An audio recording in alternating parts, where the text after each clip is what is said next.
हमारी सरकार आके हमें हमेशा ये समझाती रहती है कि बेटी बचाओ, बेटी पढ़ाओ, बेटी बचाओ, बेटी पढ़ाओ, पर किससे बचाएं? उन वर्दी वालों से जो भेड़िए की तरह हमारी बेटियों को नोचने के लिए बैठे हुए हैं, या फिर उन नेताओं से जो बीबीआईपी को बचाने के लिए अंकिता भंडारी वाले केस में पूरी जान लगा रहे हैं, उसकी फाइलें मिटा दी, सबूत मिटा दिए। आज अंकिता भंडारी की बहन ने प्रेसिडेंट को एक चिट्ठी लिखी, अपने खून से लिखी है। दोस्तों, इस जमाने में आके कोई बहन अपनी बहन के इंसाफ के लिए खून से चिट्ठी लग रही है, तो क्या आप लोगों का खून नहीं खोलता क्या? कभी कानपुर वाला पुलिस वाला ही दरिंदा बन जाता है, तो कभी उसके साथ मिला हुआ जर्नलिस्ट या रिपोर्टर जो सच दिखाने का वादा करता है, वही उस बच्ची की चीखों को शीशे के पीछे दबा देता है कार के, और उसके बाद 2 घंटे तक रेप करने के बाद उसको उसके घर के बाहर फेंक देता है ले जाके।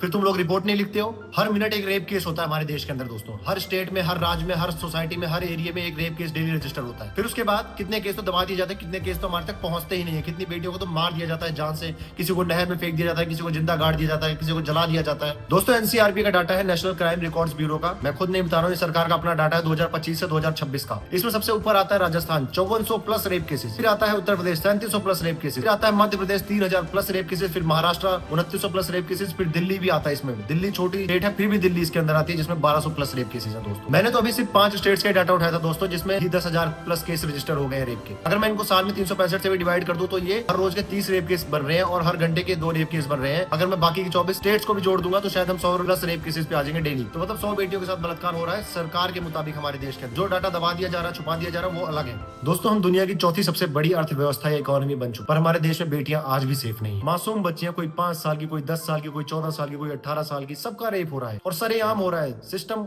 आरोपियों को बचाने में लगा हुआ है। दोस्तों, हमें आवाज उठानी होगी और मिलकर आवाज उठानी होगी। आप इसका इंतजार मत कीजिए कि ये सिर्फ न्यूज है और मैं छोड़ के चला जाता हूँ। जिस दिन आग आपके घर तक पहुंची ना, उस दिन आप बहुत पछताओगे। तो आप सबसे रिक्वेस्ट है, प्लीज आवाज उठाइए। धन्यवाद।